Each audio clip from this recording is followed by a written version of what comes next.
Aloha, beautiful beings. Today we are going to share a beautiful message of self-governance, and it's going to start in book 8.2, Rights of Love, page 5,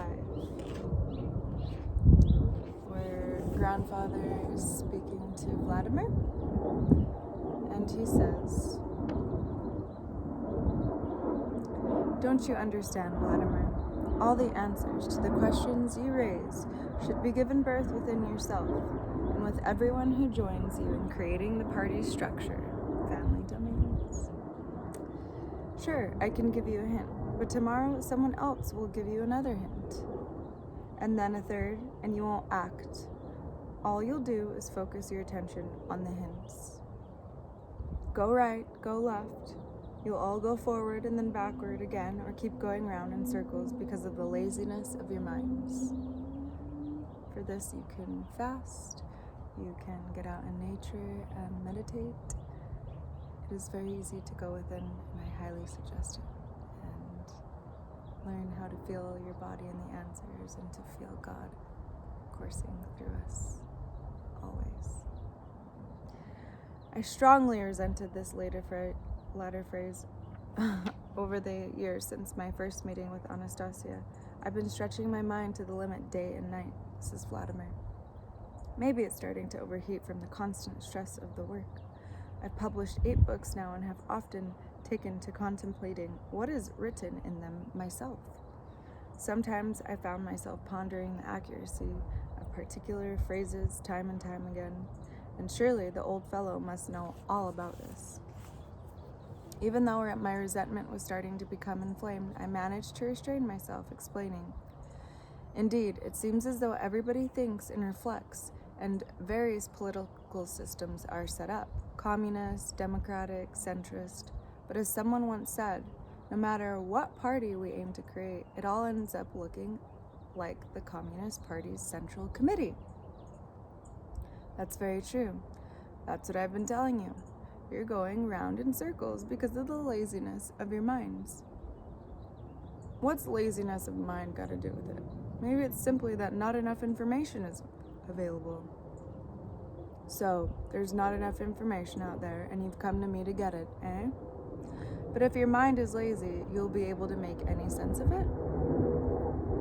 I could feel my resentment increasing, but I endeavored to conceal my irritation and continued. "Okay, I'll try to make my brain work harder. Then pay attention. The party should be structured along the lines of Novgorod Vieche, and the footnote, Vieche, also spelled Vieche, an ancient form of self-governance in which a circle of local residents collectively discussed and decided questions of importance by general consensus. In later times, the term Vieche was used to describe an assembly of free men which served as a governing council in a number of cities of Western Russia from the 10th to the 14th century, even longer in the city of Novgorod, which is about 100 kilometers south of St. Petersburg. Not unlike the Ting in Scandinavian, especially Iceland, communities. These later assemblies had the power, among other things, to enact local legislation, appoint and dismiss princes, wage war, and conclude treaties with other territories. I mean, in its earlier period, you'll find out the rest later." This answer made me really angry. The oldster knew perfectly well that documents on pre-Christian Russia were nowhere to be found. They had all been destroyed, so nobody could ever tell how this Novgorod Vieche worked, especially in its early period. That meant he was mocking me. But why? What had I done to make him? Trying to restrain myself out of respect for his age, I apologized. "Excuse me for disturbing you. You're probably occupied with something more important. I'll leave you." And I turned around to go, but he called after me. "But the aim or objective of the Motherland Party should be the creation of favorable conditions for the restoration of the energy of love to families. It is essential to bring back the rites and celebrations which can help find one's other half, one's soulmate. Yes, please. For all of us. What? I turned to face the old fellow again. Love? Bring it back to families? I realize you don't want to talk serious with me, but why are you making fun of me? I'm not making fun of you, Vladimir. It is you who are not capable of understanding what it's all about. If you don't train yourself to contemplate, it can take years to figure out. Figure out what? You have at least a rough idea what kinds of aims and objective parties all over the world write into their constitutions? I have a rough idea. Then tell me if you know that. Tell me. They claim they will definitely raise the standard of living for everyone and will offer people great freedom. Exactly. And in particular, they promise industrial development, guaranteed housing, and control over inflation. Nonsense, utter nonsense, the old sir chortled. Nonsense? Yes, it will be nonsense if I follow your advice and put in a basic tenet of the party's constitution. The party will work toward the goal of helping every individual find their soulmate. And,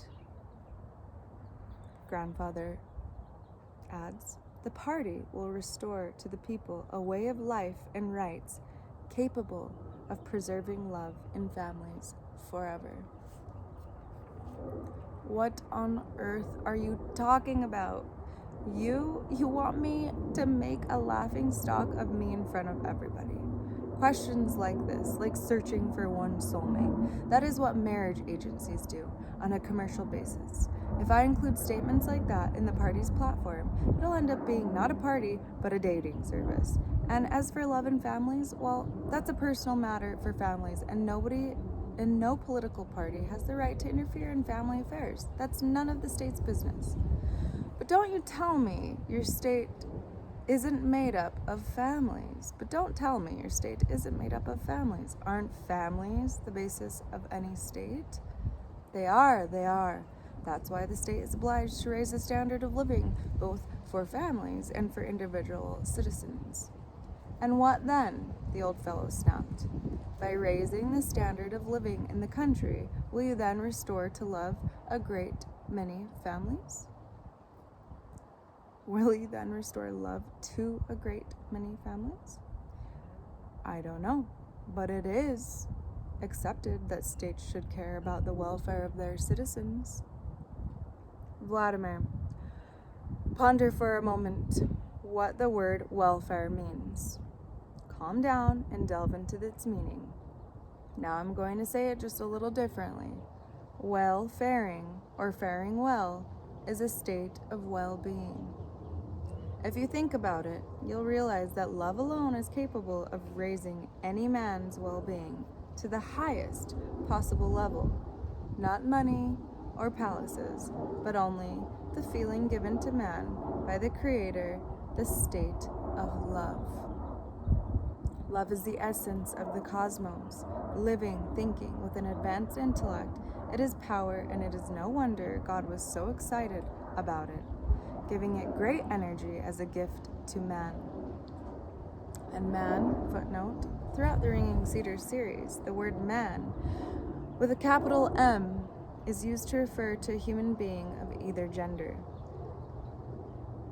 And theirs will be another video on more in depth on men. It is impressive to try to understand love and not be shy about paying attention to it, even on the national level. And when the nation is comprised of a multitude of families giving birth to their children in love and creating a space of love, it will not suffer from lawlessness or inflation. Such a nation will have no need to fight against criminal tendencies. They will disappear from society, and all prophets with their cunning philosophizing will be silenced. Whether they foolishly neglected to mention it or whether it was simply beyond their comprehension is unimportant. But they led people away from the most important thing to a place where there is no love. The priests knew about this and consequently humored the prophets.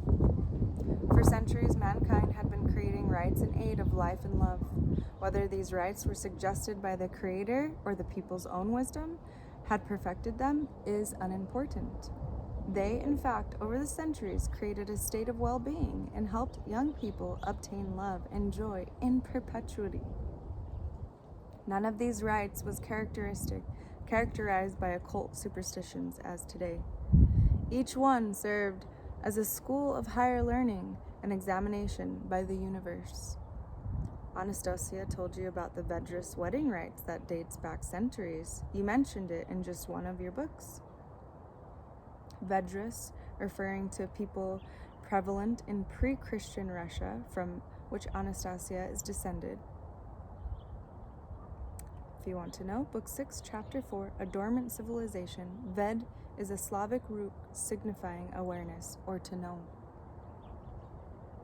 See Book 6, Chapter 5, The History of Mankind as Told by Anastasia.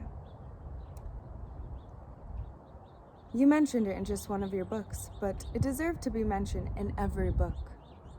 It is far from being fully comprehended by people living today, including you, Vladimir. If you remember, she also told you about ancient ways of searching for your one to love. But again, you today have not been able to make sense of them. My granddaughter said, I apparently have not created strong enough images. She takes all the blame upon herself. But I claim that the laziness of your mind, or minds, is also to blame.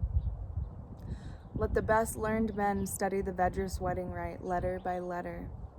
They won't, and you'd better believe me, Vladimir, they won't find a single occult or superstitious act. It is an act which both rational and exactly suited to love's creation.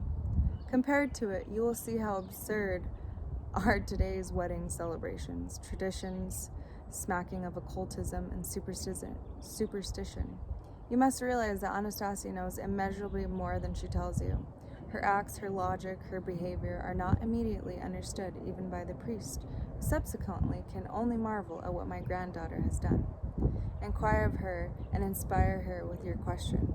Ask her what the right the Vieche people had for childbirth. Don't count on her to bring it up.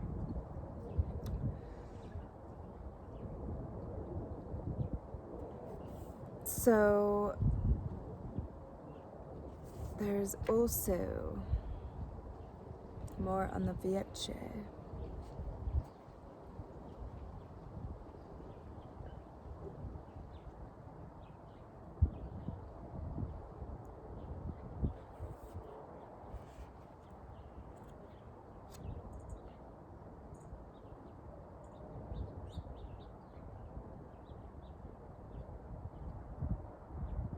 Human society should study the divine program, using the materials God has provided and transforming the whole planet into a marvelous paradise oasis, thereby creating a harmoniously balanced society for all living beings. Man attaining of this level of life will open up possibilities for the creation of life on other planets. And for more on